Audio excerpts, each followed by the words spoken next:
Before we get started, I am going on tour for the first time ever this fall, November 20th, 21st, 22nd, and 23rd in 4 special cities. Join me for laughs, games, full house trivia, real conversations around women's wellness, and I'll be taking audience questions. Tickets and info at candace.com/tour. Before we begin today's conversation, I want to give you a heads up. We will be talking about some sensitive subjects. This episode is intended for mature ears, so please listen with this in mind. Is tofu one of them? Yeah. Because sometimes I'm like, honey, you actually need to eat some tofu because there's so much testosterone. I'm like, you need to lessen it a little bit. Eat the tofu. You know, one thing I love is sharing stories that inspire us to live with faith and courage. And Truth and Treason is exactly that kind of story. It's based on the true life of Helmut Hübner, a teenager in Nazi Germany who couldn't stay silent. With nothing more than a typewriter, he risked everything to tell the truth. It's heartbreaking, yes, but it is also deeply hopeful and incredibly inspiring. What gives me chills is that hidden in his name are the German words Mut üben, practice courage. And that's exactly what this movie challenges us to do. If a teenager could be that brave, what excuse do we have? Parents, I especially encourage you to take your teens. Let this film spark conversation about truth, faith, and standing up for what's right. Truth and Treason opens in theaters October 17th. Get your tickets today at angel.com/Candace. And don't miss this powerful story of courage and conviction. Grand Canyon University, an affordable private Christian university based in beautiful Phoenix, Arizona, is one of the largest universities in the country. Praised for its culture of community and impact, GCU integrates the free market system, a welcoming Christian worldview and free and open discourse into 369 academic programs with over 300 online. Join a nationwide community of learners redefining what online education looks like through academically rigorous, industry-driven programs that can spark bold ideas and prepare you for a future that matters. In addition to federal grants and aid, GCU's online students received nearly $161 million in institutional scholarships in 2024. Find your purpose at Grand Canyon University. Private, Christian, affordable. Visit gcu.edu/myoffer to see the scholarships you may qualify for.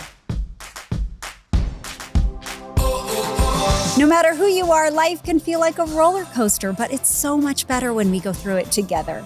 Welcome to the Candace Cameron Bure podcast. My podcast is not about me. I have made it for you. I'm here to share open conversations with my friends about life's challenges, celebrations, and everything in between. Right now, we are deep diving into women's health, our body and soul. Come join us.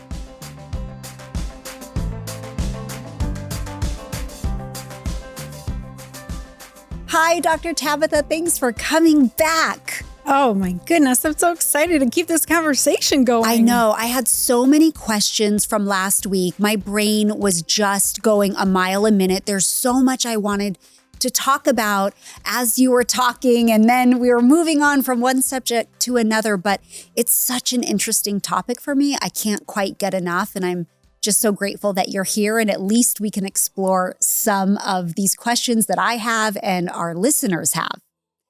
And today we're going to head straight into perimenopause. I think this is the most asked question I get. And as I share life on social media, lots of women that follow me are around the same age and we're all dealing with the same things. And we all want to know, we want to trade secrets. Like, how do we get through this? How are you feeling? What are you doing for this and for that? And so we got a ton of questions about perimenopause. So let's just go straight into it. I have been told, which makes me laugh. The internet told me, all of you told me, because they're like, are you in perimenopause? And I said, I don't think so. I still have a regular period every month, and I don't have any major symptoms. maybe an occasional, I lose my brain once in a while, but nothing compared to some of the friends I know what they're going through. And then the internet told me, oh no, girl, you're in perimenopause. You've been in perimenopause for 10 years because that's when it starts. And then some people are like, no, perimenopause starts once you miss your first period. That's the beginning of it. And the truth is, I have no idea when perimenopause starts. I go to my doctor and he has told me that I have not started yet. And so I'm going to believe my doctor and not the internet. But why don't you tell us when perimenopause starts? Well, let me just say that you and everybody are confused. You're not the only one. I hear this every single day. And there's a few reasons for it. The biggest reason is there wasn't really a set definition beyond the 1 or 2 year time period of transition into menopause. So that's what I learned 20 years ago, plus years ago, going to medical school, was menopause is, first of all, let's define menopause. Menopause is literally one day. It's when you hit one the year. day. Yes, it's one day and we get all the attention. But truthfully, it's when you haven't had a period for a year and you're not on any hormonal birth control or anything like that. Mm-hmm. You just naturally are no longer ovulating and producing the hormones from your ovaries. So you hit that year mark, you are termed menopausal. So before that, there's this transition of perimenopause. And 20 plus years ago, it wasn't a big deal. Women didn't struggle the way they do now. Really? Yeah. Woo, I know. So women, they would have hot flashes, night sweats. I remember my mom being so mean. She would just scream and we were like, what's wrong with mom? She was going through that transition, but it didn't go on and on for years and really interfere with life to the point where it does for women nowadays. And so we have to ask, fascinating. Why is the internet telling you at 35 you're in perimenopause? Why is that now what the influencers are all saying? First of all, it's very trendy.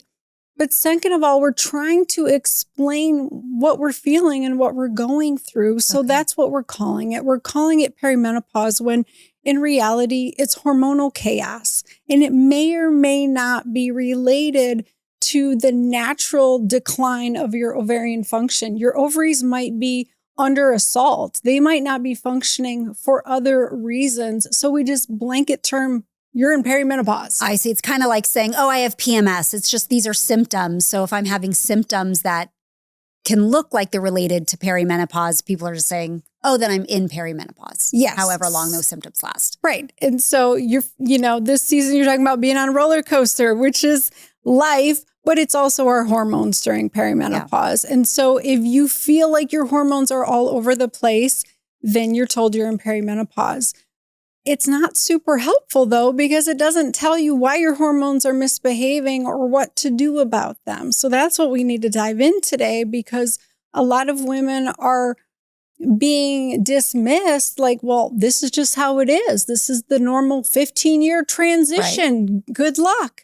No, that's crazy. Well, that's encouraging to me. I know we have a lot of work to do to figure it out and understand it, but that's encouraging that it shouldn't be this 10 or 15-year period of our lives where our hormones feel unbalanced.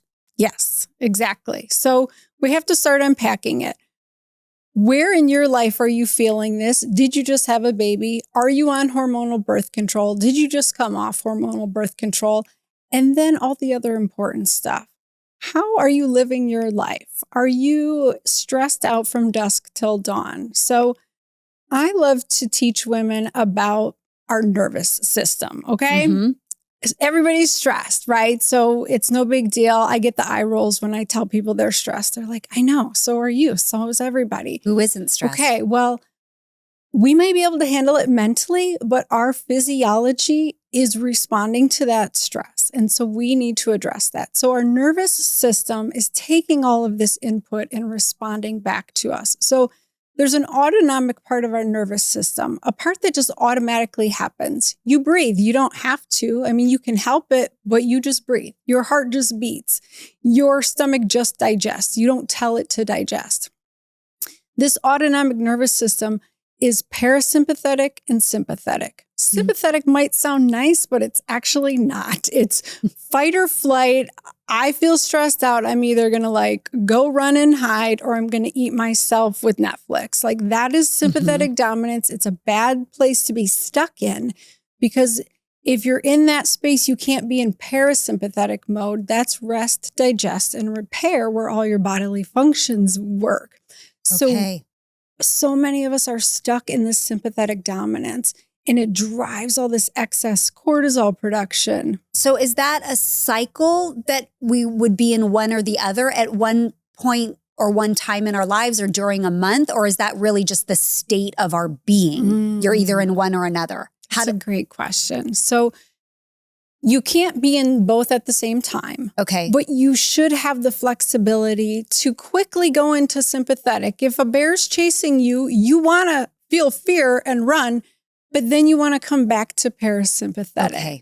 There's a book called Why Zebras Don't Get Ulcers. It's because after they are out in the wild and they survive, they didn't get killed, they go back to eating the grass. It doesn't faze them. They go back into parasympathetic mode. But we fixate on that bear for the next 20 hours. And what if this and what if that? And we just... Right. Well, we have to tell our friends about this bear that almost attacked us. And we have a story to tell over and over and over.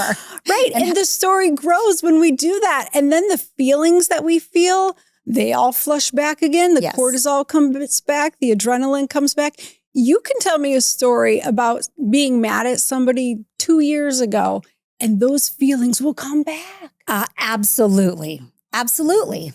And also, if you have suffered from PTSD, that is what that is as well. And those, because I've been put in a situation where I had such a reaction that I didn't know my body was capable of, to do that. So I had flown to a city that I didn't have a good experience the last time I was there. And I immediately started hyperventilating in the car I was having. And that's not me. Like, I'm not a person that normally has a panic attack.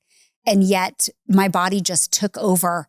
I was like, what is happening to me right now? But it was so scary and weird to be there. Right. And then you can be in that similar situation again. And it's a trigger because your body keeps the score of that memory of what happened. And you will create those chemicals again and feel it all over. So what's happening is women are getting stuck in this sympathetic dominance mode.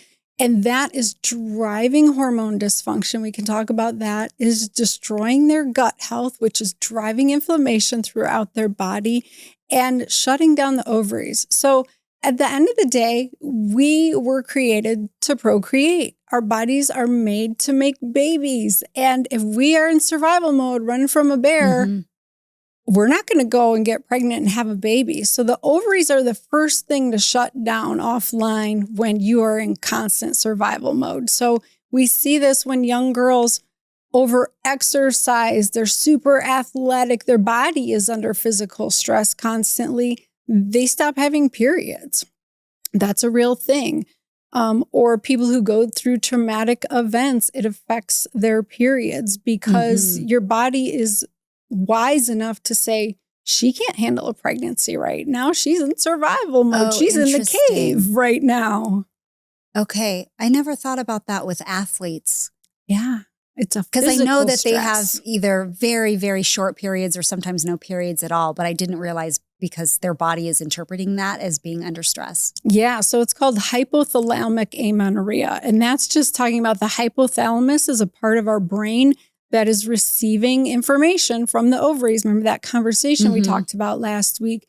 The brain feels the threat of the cortisol. So the ovaries don't just talk to the brain.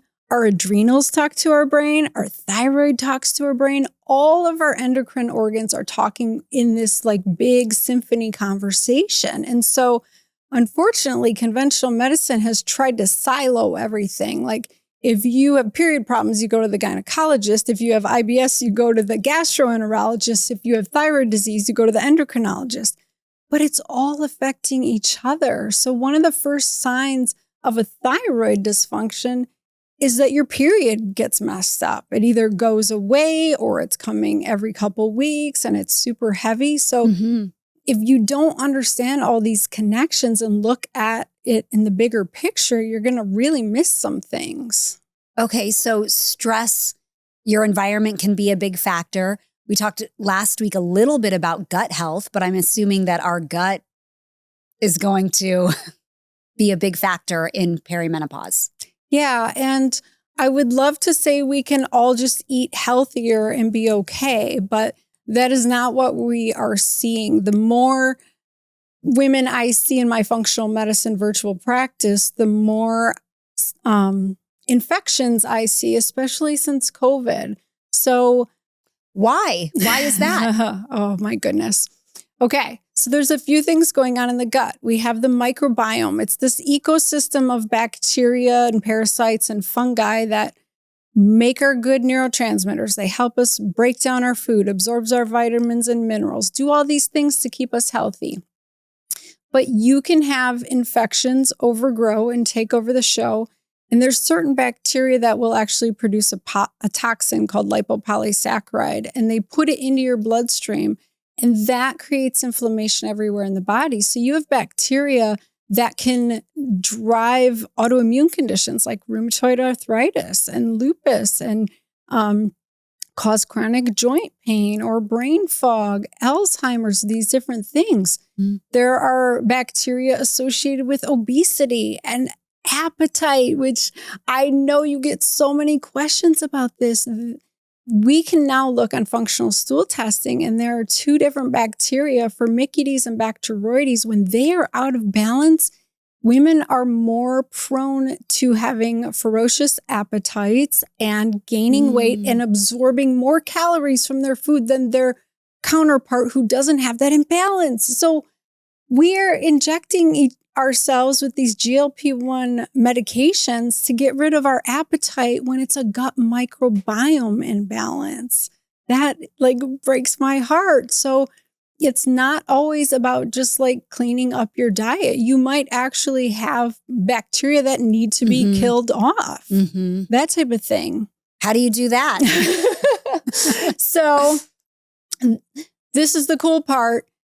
God has given us herbs since the beginning of time that are on this planet that we now know kill off bacteria. They kill off parasites and yeast. And we have learned how to formulate them into supplements that you can use to heal your gut. So it's really profound. So when someone, we talk so much about, or there's so many conversations right now about food noise. And that's something I very much struggle with. And some people don't know what that is. But to me, that food noise is very, very real. And yet there's friends that they're like, I don't know what that means. Describe that. But the person who knows what that means knows exactly what that means. Yes. And it's like the never ending thinking about food. You could even be full and you're still thinking about your next meal, but it's just coming from a place that your mind just doesn't turn off the desire for food, even if you aren't hungry, and you're just always thinking about it. And of course, I shared very openly about disordered eating for so many years of my life and having a much better handle on it now. But that noise, those thoughts never go away. It's like an obsession for food that I don't want to have. And it doesn't matter what weight you are, you can still have all of that food noise. It's not just people that you're looking at physically that are overweight that you think, oh, well, they're the ones that never stop thinking about food. No. There's a lot of people that you would never think of, probably like me, that thinks about food all the time. And so are you saying that is not just related to our gut, but particularly those two things in the microbiome that could cause that? I'm so glad you asked this question. This has been one of my biggest struggles as well. So as an OB-GYN, I would be in my office, running from room to room, seeing patients, and all I could hear was the donuts from the break room. I am not joking you. That is all I could think about. Or the birthday cake, because it was always somebody's birthday in the office, right? Or there's, the drug reps bringing the cookies or whatever. That stuff was literally talking to me all day. And so if I tried not to eat it, it would just get louder. So I would just give in and eat it till it was all gone so it would shut up. Yeah. And this was a really profound thing that I finally broke free of. And, that's one of the reasons I'm so passionate about this is because it really invades your life and it makes you feel like a bad person, like something's wrong with you. Like, why can't I just eat half the donut like she did? Why do I need 2 more? Right. I could never understand when I sat at lunch with a girlfriend and they could eat half of their burger and like 5 to 10 French fries and didn't even think twice about it. Yeah. I would say, I will look at I will eat my whole plate and then be looking at their food. Like, are you going to eat that? Are you taking it home? Are you saving it for, like, I wouldn't stop thinking about their food. Yeah. That's food noise. Yes, it's a real thing. So I feel you. And when I started studying functional medicine and realizing what was happening, I realized 2 things. I was addicted to sugar and I was addicted to gluten. So gluten is the protein that is in all of our wheat products. And it's in our products way more than it was for our grandmothers and our great grandmothers. Yeah. And it's in everything because it's a thickening agent. It's like glue. And so they put it in sauces. They put it in creams and powders and toothpaste and all the things. So our immune system is seeing it in a way it never has before. And that's a whole nother discussion. But it actually affects the morphine receptors in our brain and gives us a high for like 10 to 20 minutes when we eat it. So it's like this dopamine hit of like, oh my gosh, that feels so much better. And then you crash. And the same thing happens with sugar. So you get these endorphins that are released. They feel so good. And then when they go away, you want that back. So your brain is like, well, I know where to get that. It's in that donut right there. Yeah. And so it really is this addiction that has to be broken, number one. And then it is the bacteria in your gut a lot of the times, or it could be yeast. So I see a lot of women with yeast overgrowth. And I know it sounds a little crazy. Like, what do you mean we got yeast living in our gut? We have yeast living everywhere. Some women have recurrent vaginal yeast infections because their vaginal flora is off. And don't ask me why we call it flora in the vagina and microbiome in the gut. It's all bacteria and things living in our body. Thanks for clarifying. But we also have a whole system living on our skin. So we can have a little bit of yeast on our skin. Yeah. And some women will get yeast under their breasts or in their armpits. I've had it on my face. Yes. Gone to my dermatologist multiple times. Like, that's yeast. Yeah. Like, how did I get that? Where did that come from? And women will get it in their hair. They'll get patches of hair loss from yeast overgrowth. And conventional doctors don't really treat this or understand this. So yeast will actually produce signals that go to your brain to say, give me more sugar, because that's what they love to eat. So these bacteria and things that live in us, they feed on what we feed it. So when you're craving it, you really are craving it. Yeah. And it's not you, it's them. Yeah. So take away the shame first and foremost and realize that, we just need to figure out what's going on in your gut. And then you talked about the brain and renewing your mind. This piece is really important for women to understand, is that we have these neural networks. When we create a memory with something, I think of like a forest that has a nice path laid. You can see it a mile away and you're going to walk on that path. It's all cleared. There's no leaves. It's just good, hard dirt. If you want to think a new thought, have a new feeling, do a new thing, you have to walk on all the brush and debris and all the leaves and broken tree branches and create that new path. And that is harder to do.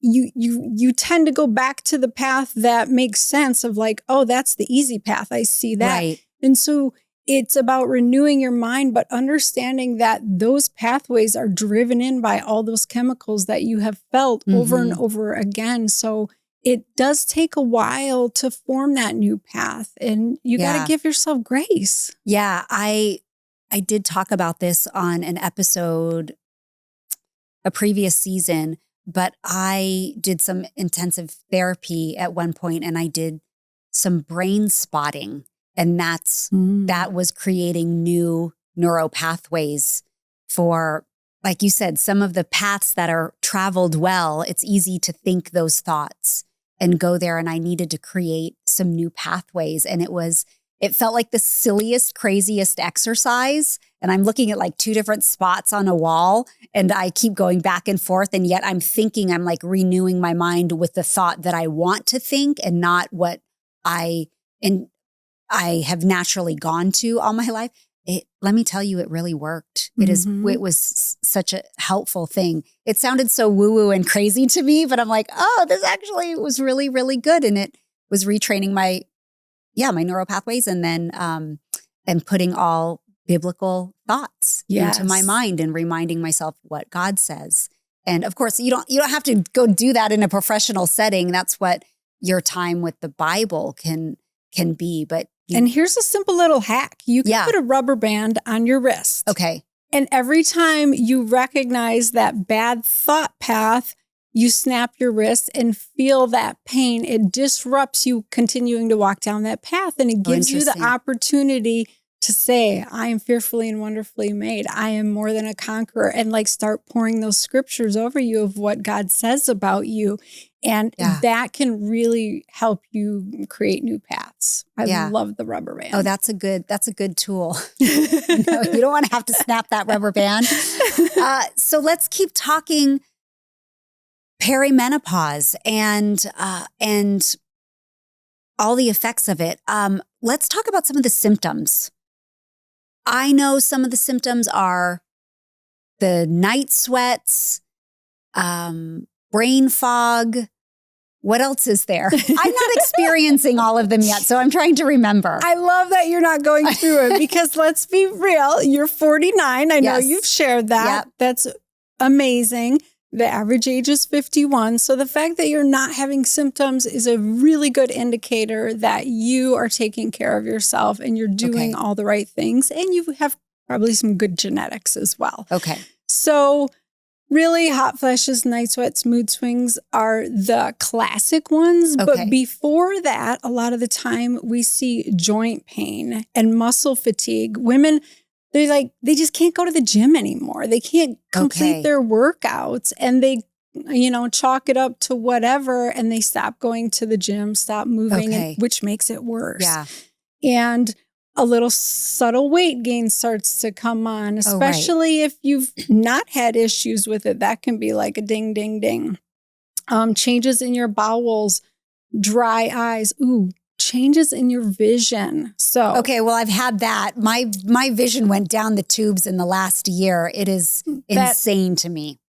That was one of my first indicators is all of a sudden I couldn't read. I'm like, my kids are laughing at me. Why are you holding the phone this far away from your... I have a pair of glasses everywhere now around my house and in my backpack and in my car and on my bedstand and on my dresser. And because I can barely read now.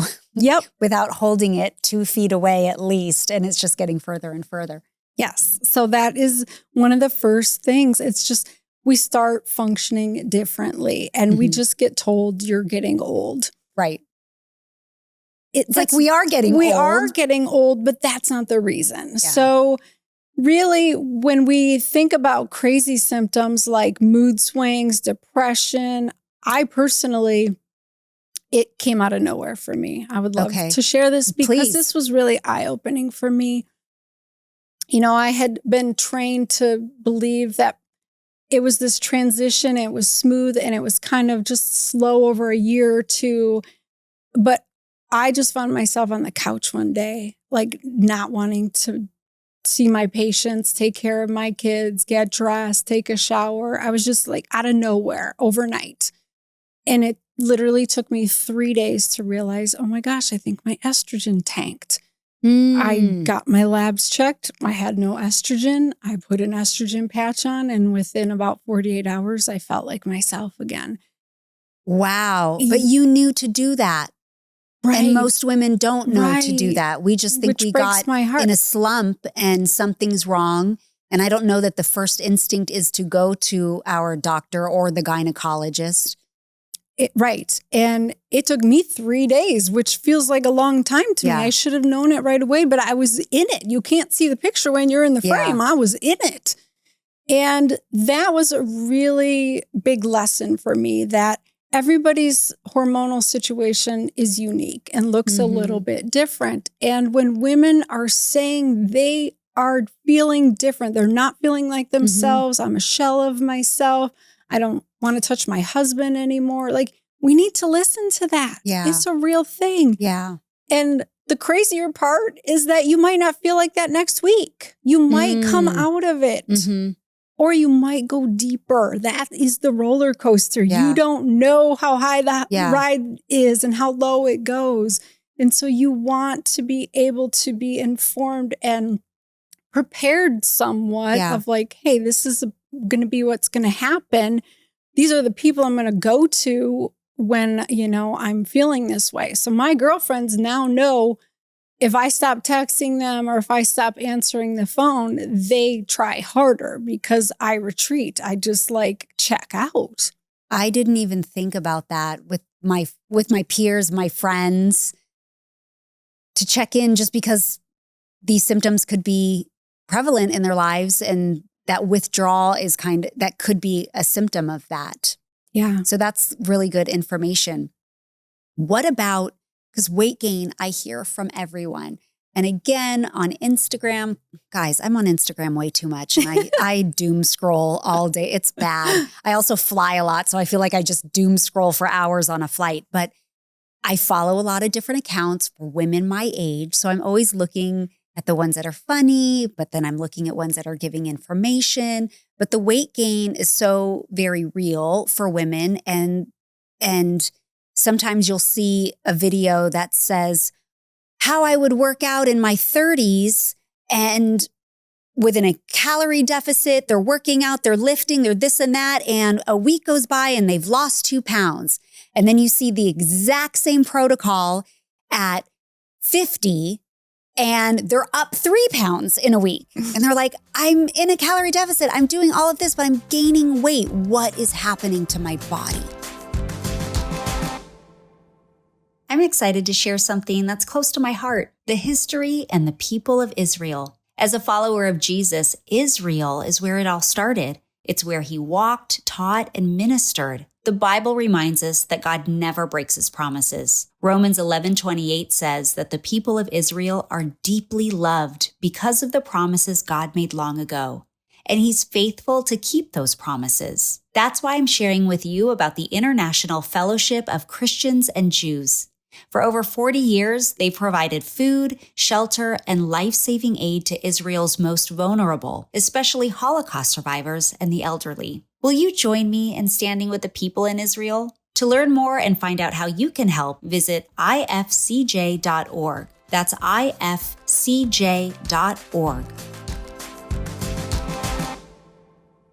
I don't know about you, but I love to colorfully mark up my Bible, and Mr. Pen is the company dedicated to creating pens and highlighters specifically to be used in your Bible. How cute is this? The ink doesn't bleed through the page, and there are so many color palettes to choose from, paired with their other products like transparent sticky tape, sticky notes and tabs, and washi tape. And you can create the perfect combinations to make studying scripture an even more meaningful experience. With over 1 million 5-star reviews on Amazon, they are the most popular Bible highlighters and pens on the market. That's why I use them. Whether you're looking to deepen your faith through study and reflection, or simply need a reliable pen for taking notes during a sermon, Mr. Pen has you covered. To get 10% off your first Mr. Pen order, go to CandacePens.com. Join me in diving into the Word in 2025. Go to CandacePens.com to get 10% off your Mr. Pen order. Hi, friends. As the Christmas season gets closer, I'm reminded that there are millions of kids around the world who struggle to have their basic needs met. Operation Christmas Child is the world's largest Christmas project of its kind. The mission is simple but powerful: to demonstrate God's love in a tangible way to children in need around the world and to share the good news of Jesus. Since 1993, more than 232 million shoe boxes have been given to children in over 170 countries, each one packed with school supplies, toys, and personal care items. And every box is an opportunity to share God's love. This year, the goal is to reach 12 million more children, and you can be a part of it. During National Collection Week, November 17th through the 24th, drop off your shoe boxes at one of 5,000 locations nationwide, or build one online. Visit SamaritansPurse.org/OCC to get started. That's SamaritansPurse.org/OCC. Oh my gosh, there's so much to unpack. I know we can't go deep into everything, but let's get an overview. So there are really 5 areas that I want women to think about when they're on this roller coaster. There is the natural lifespan of your ovaries. They're going to decline. They're going to stop producing hormones. So that's number 1. We kind of talked about that with the cycle and everything. And all you can do is ride that out, or you can go on hormone replacement, which I would love to talk about next week. So I want to talk about that. So we'll talk about that. But number 2, your gut health, your food, all of that. Number 3, your liver. So our liver is paramount as women, especially when we get into perimenopause. It is our filter for everything. So when we make estrogens, and we make 3 different kinds of estrogen, when we're done using it, it's supposed to go to the liver to be metabolized, meaning broken down and gotten rid of through the body, through the urine or the stool.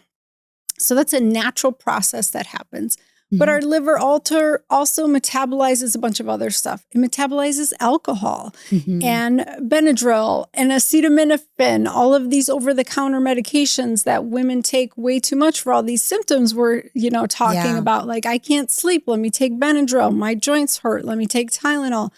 So your liver, every time it has to metabolize these exogenous things, it puts estrogen on the back burner because estrogen is endogenous. It's part of your body. It's not as toxic. And so if you're drinking alcohol every day, your liver continues to just back up that estrogen. We'll get to that later. I got to metabolize this alcohol. You start to get into this estrogen dominant state of way too much estrogen compared to progesterone. Oh, interesting. Okay. Yeah. And that shows up as heavy periods, painful periods, irritability, weight gain, all of the things. And so alcohol is toxic for a lot of reasons, but by and large in perimenopause, it is driving this estrogen dominance and worsening your hormonal imbalance. Okay. And let me just add, progesterone and estrogen are supposed to keep each other in check. Estrogen's the growth hormone. Progesterone makes sure the growth doesn't overgrow. It keeps it in check. So cortisol, the stress, the bear running at us all day long, takes progesterone and uses it as an ingredient to make cortisol. So we steal our progesterone all day long with our stress. Oh, wow. And so the estrogen keeps going up and the progesterone keeps going down. And we are just like on this crazy roller coaster. So when it comes to alcohol, the very thing that we're actually using to soothe us, to calm us down, to make us relax is actually doing the opposite. Yeah. It is just killing our bodies. Is there a safe amount of alcohol to drink? And is a certain type of alcohol a little bit better for your body than others? I'm so glad you asked that. So, yes, alcohol has many issues. For a long time we were told, have a glass of wine every day. It makes you healthy. The polyphenols in the red wine, all that stuff from the Mediterranean diet. Well, they didn't also tell us that these Mediterranean Italian women hike 8 miles up and down a hill every day and eat olives and olive oil and all these healthy fishes and things, these fats. So number 1, our wine is full of pesticides and mold in this country. It's very toxic. So your liver is working there's overtime. A lot. There's some that aren't, but many of them are. When you're saying like, is there a better option? You want to look for an organic wine or alcohol or something that is low sugar, because we're also adding in some insulin resistance into this picture, which we haven't even talked about. But I want women to understand our bodies weren't meant to drink alcohol. I know this is going to be really unpopular and people are probably going to cancel me right now. But even one glass every night increases your risk of breast cancer by 23%. Oh, interesting. And 2 glasses every night up to 50%. So it's dose dependent. The more you drink, the harder that liver has to work, the more DNA damage and cell damage, so that those cells cannot function and repair and heal. They go on to develop cancer. So it's the number one modifiable risk factor for breast cancer. Yet we keep blaming hormones, and it's not the hormones. It's the alcohol. Okay. It's the alcohol, and it's really sugar though. That is another piece of it. So alcohol gets turned into acetaldehyde and then into sugars. And then if you drink sugary drinks, which a lot of women do, we love our fancy cocktails. So it already has like 30 grams of sugar inside the alcohol. And the crazy thing is you're feeding that yeast again. And there are studies showing that the yeast then go on to do this fermentation process, and they can create what looks to be an alcoholic liver because of too much alcohol, when it's the yeast producing ethyl aldehyde, this alcoholic chemical. It's called auto-fermentation syndrome. So we are seeing more and more liver dysfunction as we feed the yeast and the yeast overgrowth, and then they go into this auto process themselves. So I know it's a little scary, it's a little overwhelming, but the biggest point is that I would love just to see women bring alcohol back to special occasions. Like you mentioned, we're drinking it to de-stress at the end of the day, to feel better, to fall asleep. But I promise you, it's causing sleep disruption. It's waking you up at 2 or 3 a.m. It's causing hot flashes more than the estrogen loss.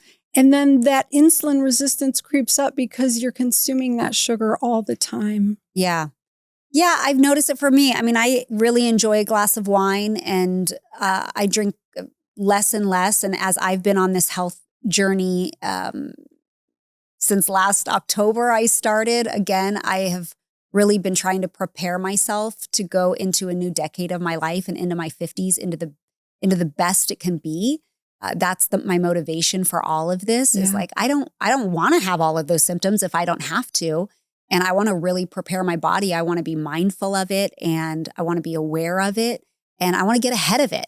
And so even as much as I love having a glass of wine, I've had less and less and less, and I feel better and feel better and feel better. So I think that's, I think that's great. If you do consume alcohol, to try it for a special occasion and not an every night thing. So what about flat out sugar, white sugar? I mean, we know white sugar is bad for us.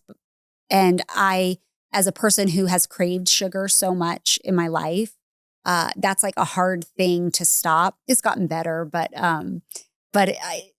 sugar is just hard. And I feel like that is like, a woman is kind of like, you could take away the alcohol. You could take it away. Don't take away my chocolate. Don't take away the sugar. I need it. I need it.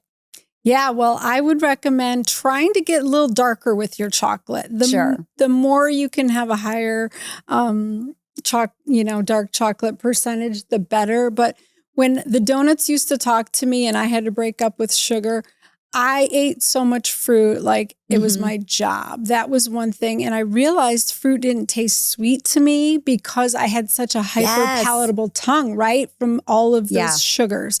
Especially if you're eating or drinking artificial sweeteners. They are like 10 times the for your taste buds specifically. So nothing will taste sweet to you if you drink Diet Coke on a regular basis. It's going to take a minute. It's going to be a transition, but I promise you it is worth it. Crazy when you remove that white sugar from your diet and then you do have a piece of ripe fruit, it is the best thing in the world. It tastes so good.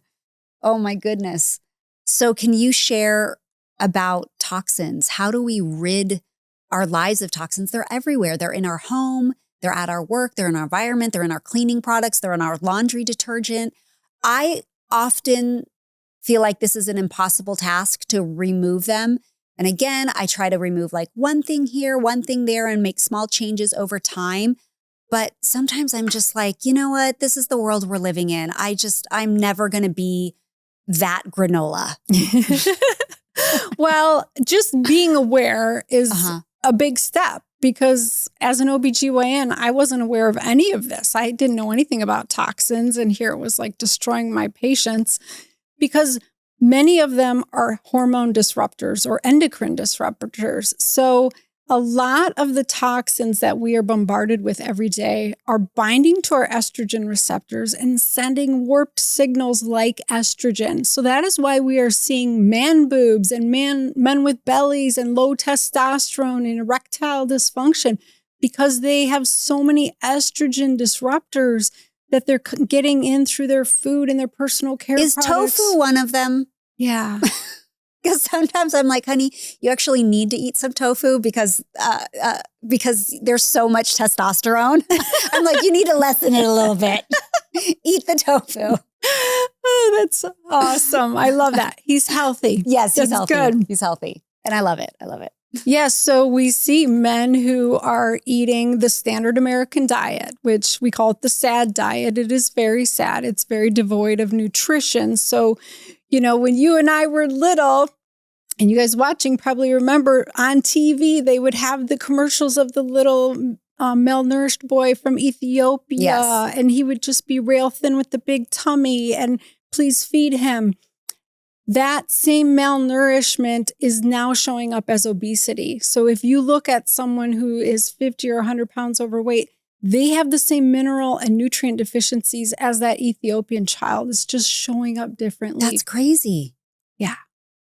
Because we're full of calories, but we're devoid of nutrition. Oh, wow. When I started to understand that, like everything started to click, and I realized like being overweight, carrying extra weight, it is all a symptom, and toxins are almost the number one reason for it outside of the hormone imbalances and the gut issues. I mean, they all kind of go together, but here's what happens. We've created 10,000 plus chemicals in the world in the past 80 to 100 years that never existed before. We didn't have plastics, you know, our great grandmothers didn't, you know, have all these things. And these forever chemicals, they get into our body, we eat them, we breathe them, we rub them on, all the things. And then we don't have enzymes to break them down. Our body's like, what do we do with this? And so a lot of the times, if it can't be easily flushed out, we will store it in our fat cells. And so our fat cells get more metabolically active. They get fatter because they're full of toxins. And thank goodness they are, because we don't want those going to our vital organs like our kidneys, our liver, our brain. Like your fat is actually protecting you. It's keeping you safe from your toxic world. And so a lot of women will try and lose weight and they'll feel terrible. They'll have headaches and like cramps and just they'll feel toxic because those toxins are being dumped into the bloodstream as those fat cells are trying to burn off Where their are some of the most prevalent areas that we're getting our toxins from? Is it skincare? Is it our environment? Is it the cleaning products? Is it makeup?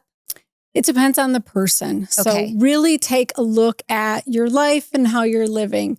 The easiest things to start with is, are you heating any of your food in plastic? Are you using microwavable plastic dishes? Or buying the foods that are in the plastic trays and heating them as they recommend? But I mean, isn't every to-go, if you're getting Postmates, they all come in plastic containers. It's a little worse when the food is really hot. So like if you make soup, wait till it cools down if you have to put it in plastic. I would prefer you put it in glass or ceramic. But the hotter it is, the more those plastics will release their chemicals that are going to go into your food. Same with water bottles. If that water bottle is sitting in your car heating up in the sun, you don't want to drink it. It may have done that on the truck before it even got to you. So we just have to do our best, so right? sad. I know it is, but do your best. And so try not to heat your food in plastic. Mm-hmm. Try to find products that are clean. And there's great sources now. Like you can go to EWG.org, Environmental Working Group.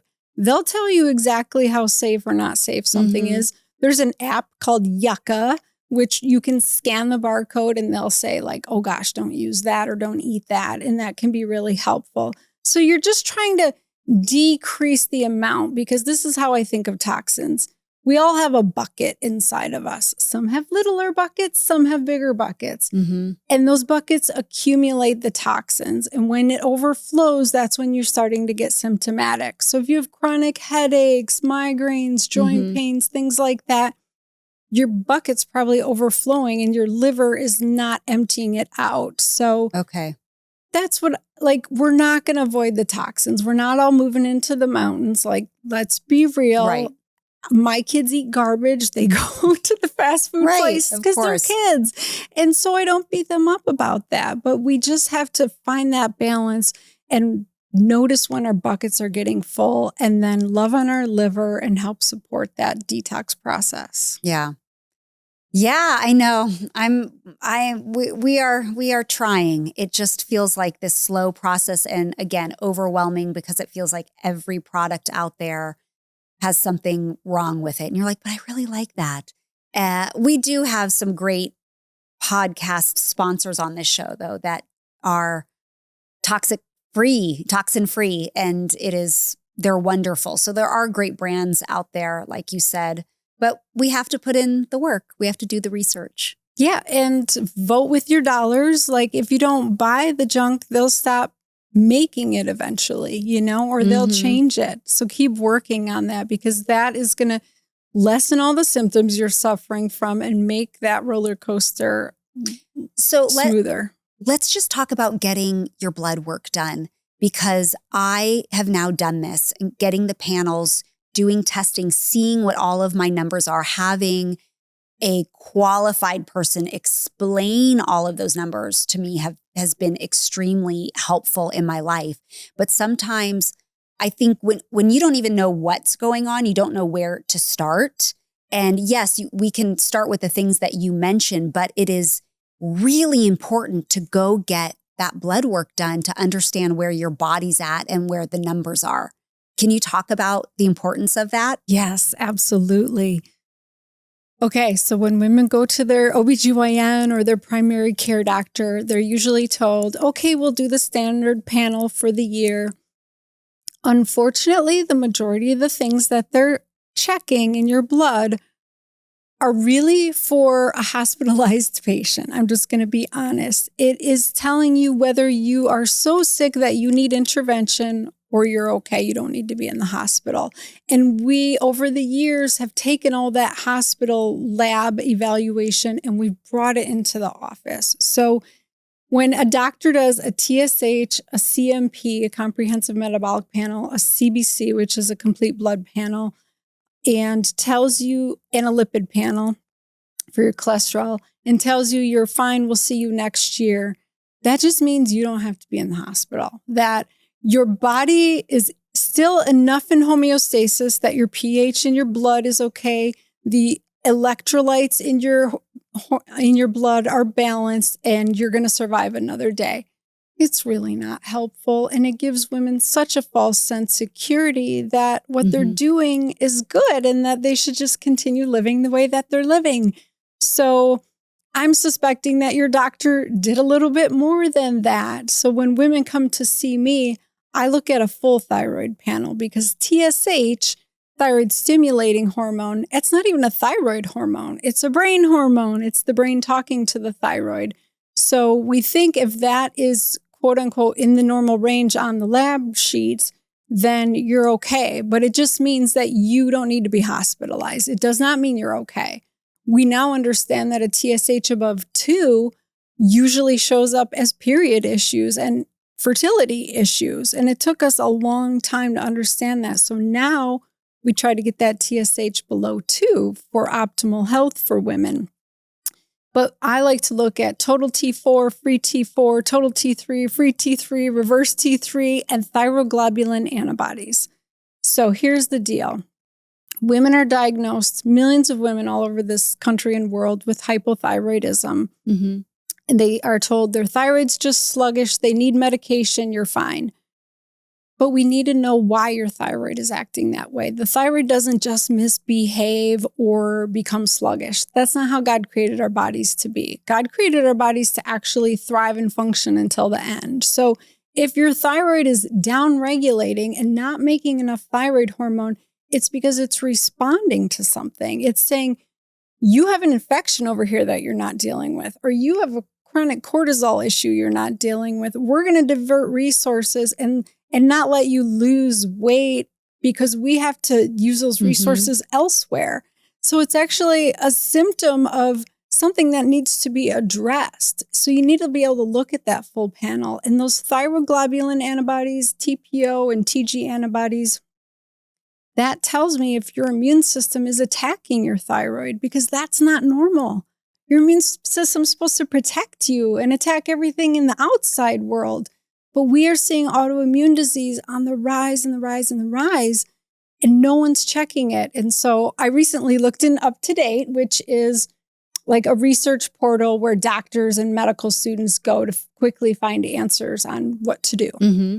I was like, I wonder what UpToDate says about thyroid antibodies.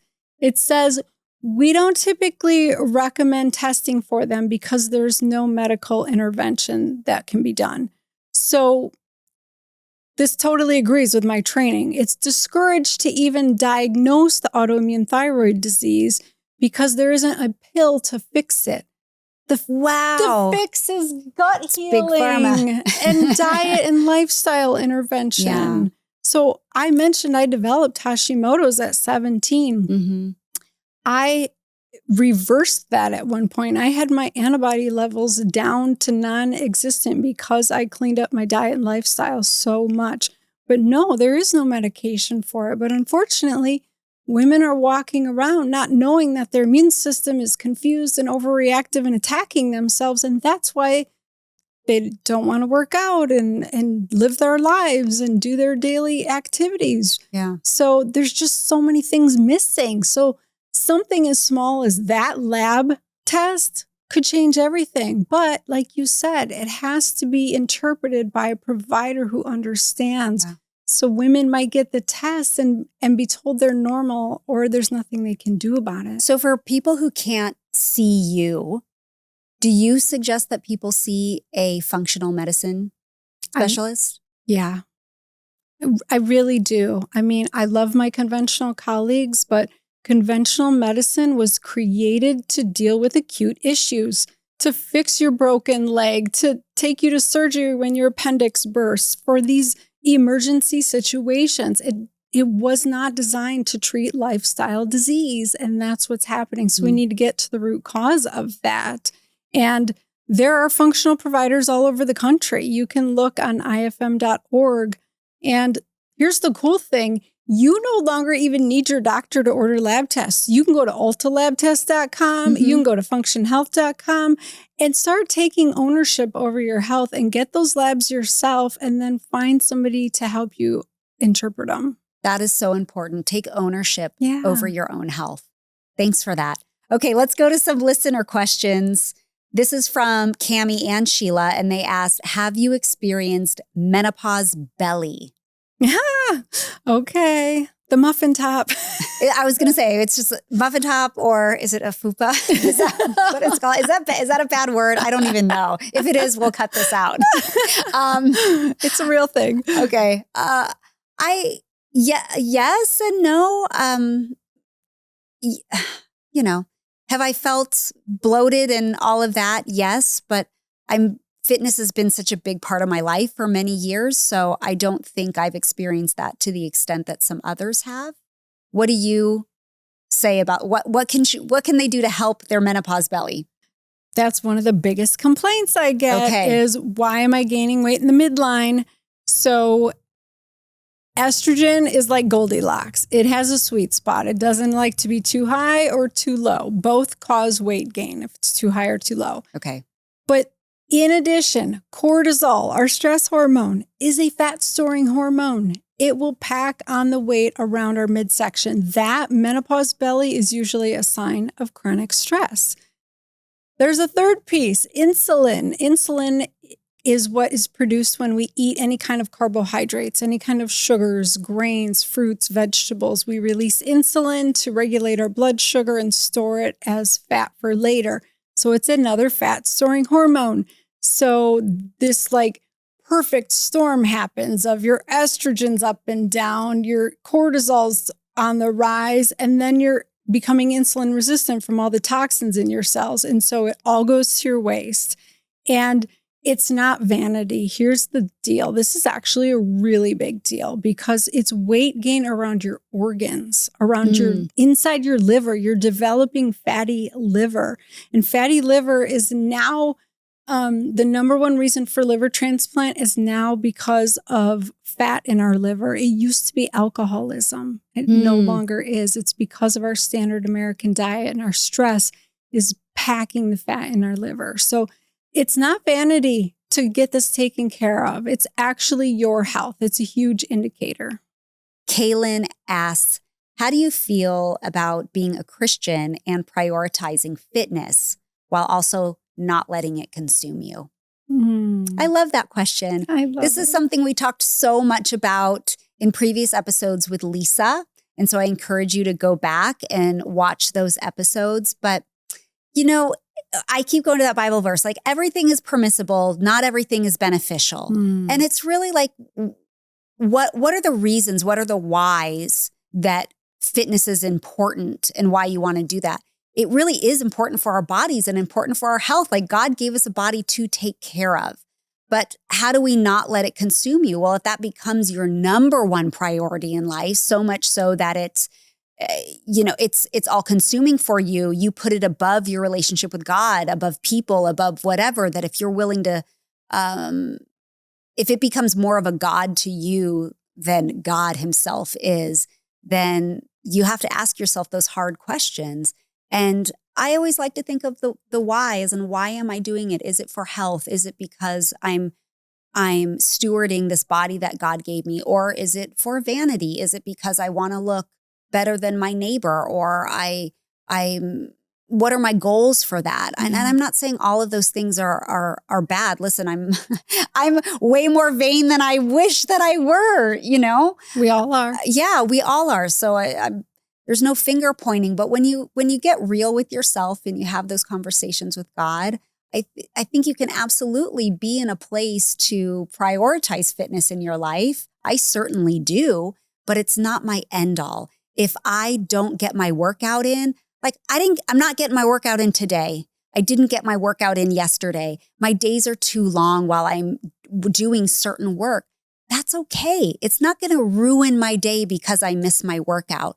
However, it is a priority and I make it that way and I want to get that in. But, you know, you also have to, it's life.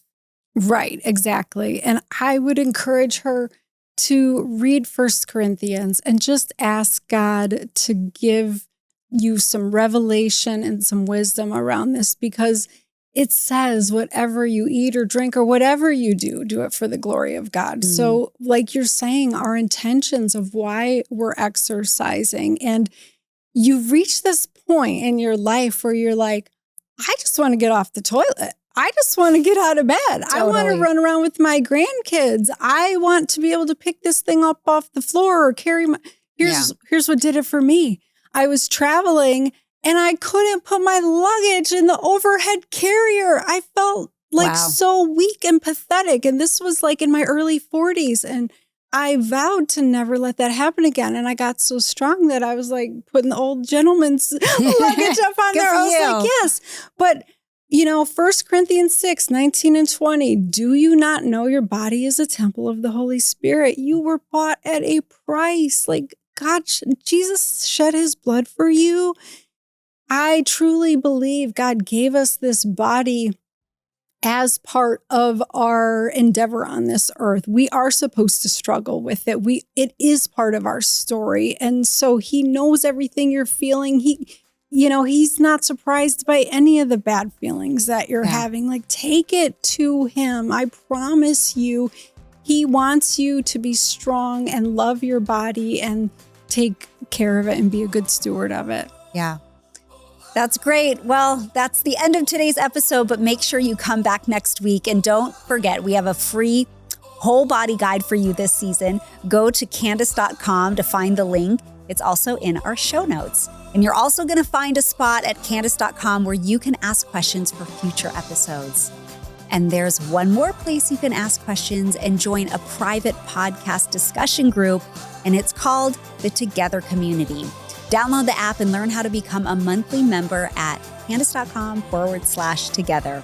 Until next time, be grateful all day, every day. Candy Rock Entertainment, all rights reserved.